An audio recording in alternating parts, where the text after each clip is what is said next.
Boom Pal's out, and I have the Stanley FatMax jump starter. And basically I've had it plugged in I took it out and I tried to use it and it didn't work. So I've had it plugged in overnight. And it's just jumping all around, which is indicates the battery's dead on it. So when I unplug this, it immediately dies, even though it's been charging overnight. Now I like this device. It doesn't really, I have another device that I can jump stuff with. However, this one, I really like the compressor in the back. I use that quite frequently, but lo and behold, I used it last month and it worked for a little while. And this is the NOCO boost that I've replaced it with, which works really well. I've got this thing out in my garage. Now I've got to figure out how to actually take it apart. It's got all kinds of rubber fittings all over it. It seems like it's gonna keep it together. So I'm gonna start by getting these screws undone from all the corners. So it basically has a rubber fitting itself. It's not really rubber, it's like a plastic fitting. But that piece is gonna have to come out before you can get the other. So this, I've pulled away slightly. I'm gonna do it the rest of the way, just to show you.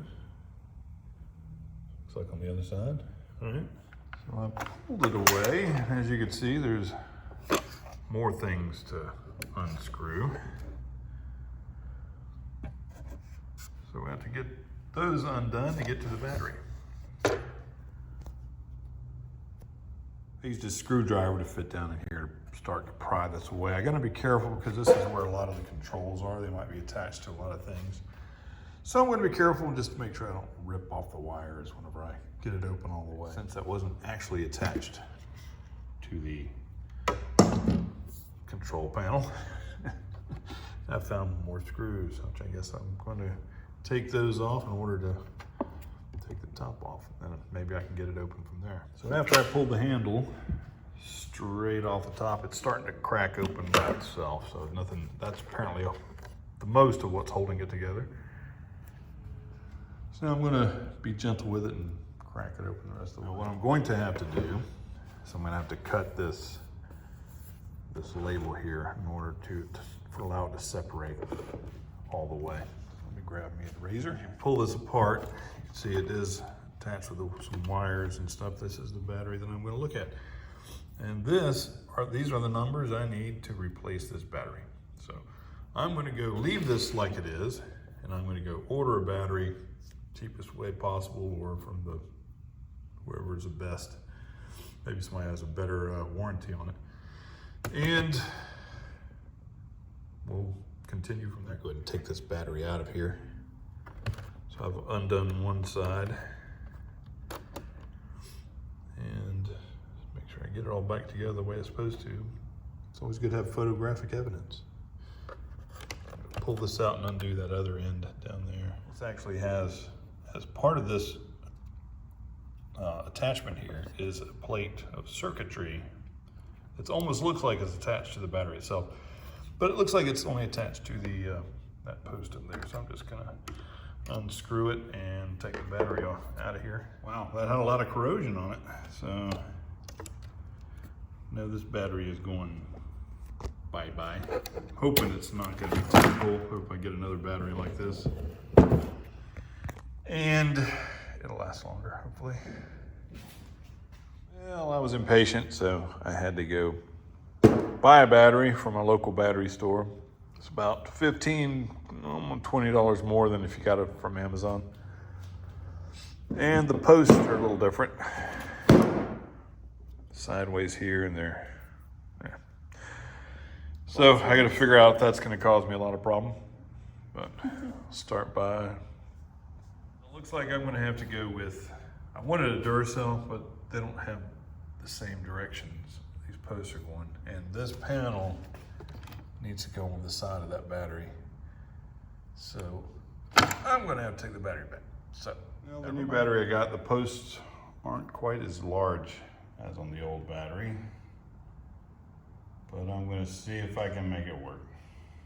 You can see this very well, but there's a wee bit of a problem there. It's all the way back as far as it can go, and that hole's not lined up. So I'm gonna have to angle it and kind of force it in, not really force it, but put it in an angle. And whenever it pushes down, when this part pushes down, it's gonna make it tighter, but it should still work, hopefully. Hopefully I don't have to go buy another battery because I've already been through two.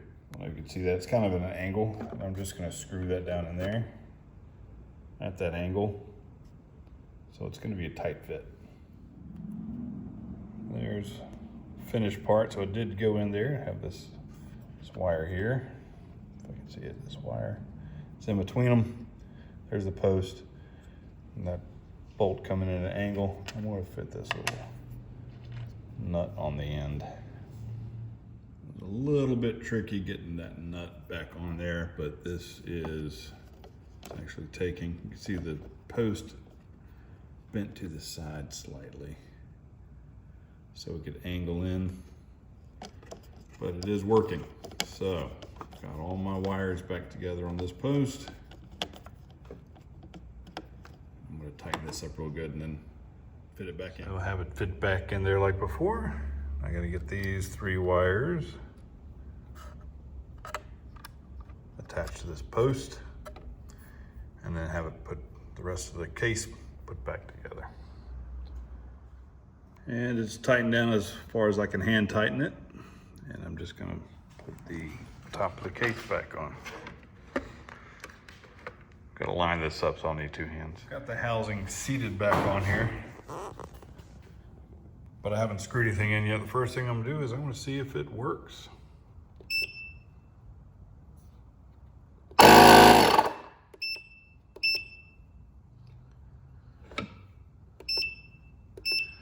Everything seems to be working.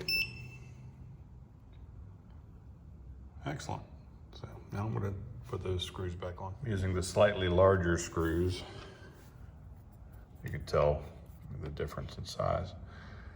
To secure the handle back on, I'll do the outer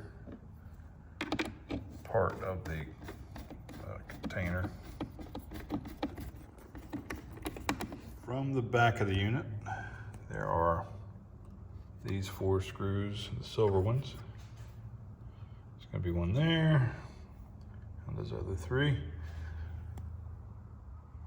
That'll tighten the frame down a little bit better. Now this front piece is gonna have to click back on here because that's what the back piece screws onto to hold it down. So I'm gonna have to push this down.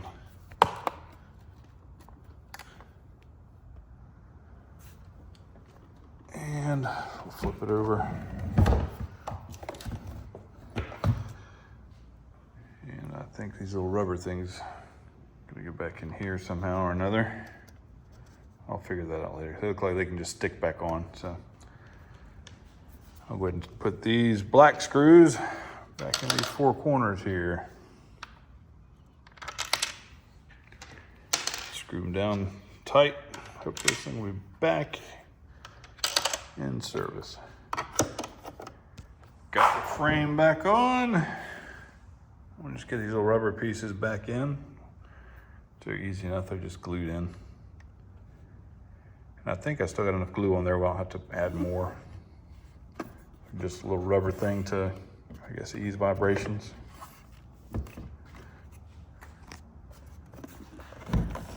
And here we go. Back to business.